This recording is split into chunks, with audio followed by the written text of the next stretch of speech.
Hello, my dear students. A very good morning to all of you. Today we will start first chapter of class 10 civics, that is power sharing. So student, as the name suggests, power sharing means we are sharing our power with someone. In early days, the king was the most powerful person. He used to make rules. He will only look after its implementation, and if anyone did not follow the rules, he used to punish them. But now the situation has changed. Now the power is in the hands of government, and the government has divided this power in legislature, executive, and judiciary. Legislature prepares the law, executive implements it, and judiciary gives justice. Students, earlier it was believed that the power should be given to any one or group of people only because if it will be divided, then the decision will take a long time. But student, if we want to take right decision, it is better to divide the power. So students, to understand better the power sharing, we will take the example of two countries, that is Belgium and Sri Lanka. Belgium is a small country of Europe which is surrounded by Netherlands, Germany, Luxembourg and France. In Belgium, 59% of the population lives in Flemish region and speak Dutch. 40% lives in Wallonia region and speak French, and rest 1% people speak German. In the capital city of Belgium, which Brussels, 80% people speak French and 20% of the people speak Dutch. The minor French-speaking community were rich and powerful, which is not liked by Dutch people, as they got the economic and educational facilities after lot of struggle. 1950s and 1960s they have faced a lot of problems. Majority of the problem occurred in capital city, Brussels. As in country level, the Dutch were in majority, but in capital level, they were in minority. Now, let us compare this situation in another country. Sri Lanka is an island nation just a few kilometers off the southern coast of Tamil Nadu. In Sri Lankan, 74% Sinhala speakers, 18% Tamil speakers. Among Tamils, there are two subgroups. Tamil natives of the country, 30% called Sri Lankan Tamils. The rest came from India as plantation workers during colonial period, and they are called Indian Tamils. Students, now let us know what happened in this country. Majoritarianism in Sri Lanka. Sri Lanka got freedom in 1948, where Sinhala recognized only official language. 1956, an act was passed. Government followed some policies that favored Sinhala speakers, for example, university position and government jobs. New constitution stipulated that the state shall protect and foster Buddhism. After that, Sri Lankan Tamils felt that the constitution and government policies denied them equal political rights. As a result, the relation between these two communities strained over time. Sri Lankan Tamils launched parties and struggled for the recognition of Tamil as an official language.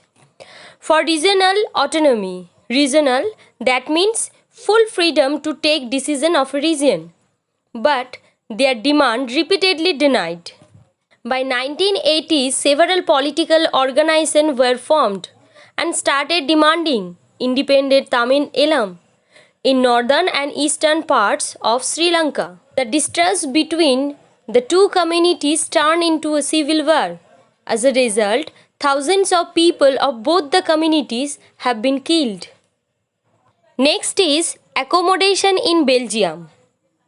Belgium leaders took a different path to accept the regional and cultural differences. Between 1970 and 1993, they changed their constitution 4 times. That would enable everyone to live together within the same country. Students, you might find the Belgian model is very complicated. It indeed is very complicated even for people living in Belgium. But students, these arrangements have worked well so far. Before we study that how Belgium has implemented this system, let's first know that how we can share the power. Forms of power sharing. Horizontal distribution of power. In this power is shared among different organs of government, legislature, executive and judiciary.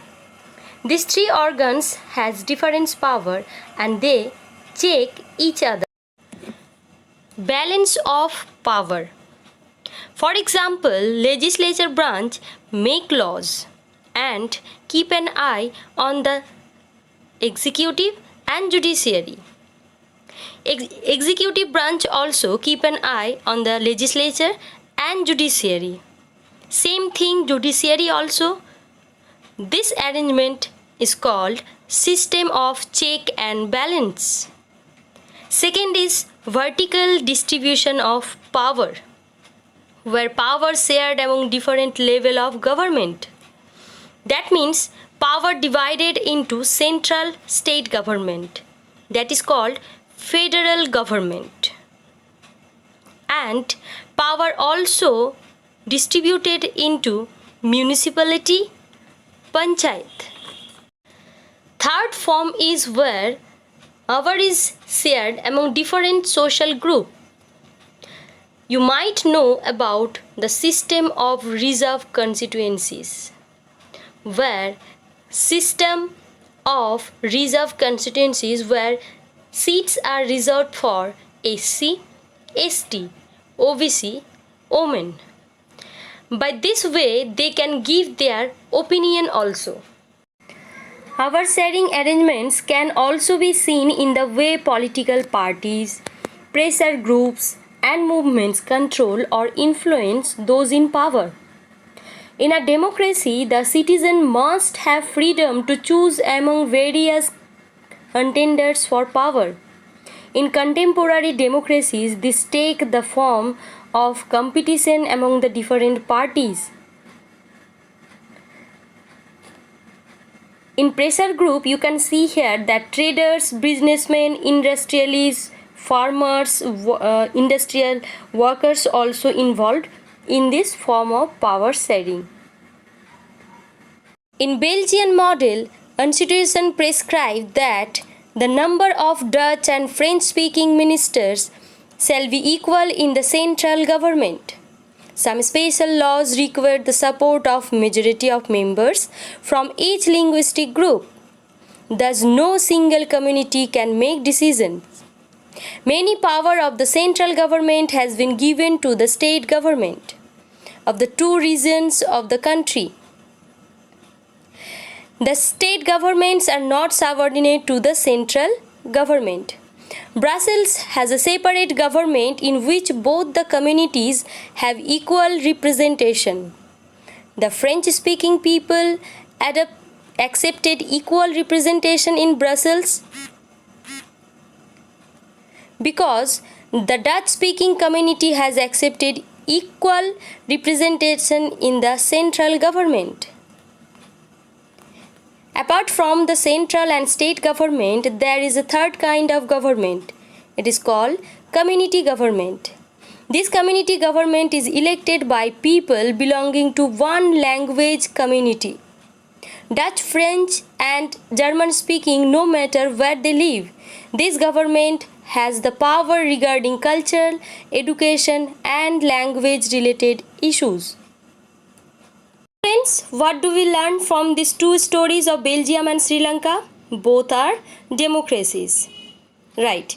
In Belgium, the leaders have realized that the unity of the country is possible only by respecting the feelings and interests of different communities and regions, such as realization resulted in mutually acceptable arrangements for sharing power. Sri Lanka shows us contrasting example. It shows us that if majority community wants to force its dominions over others and refuses to share power, it can undermine the unity of the country. I hope you all understand this chapter. Thank you.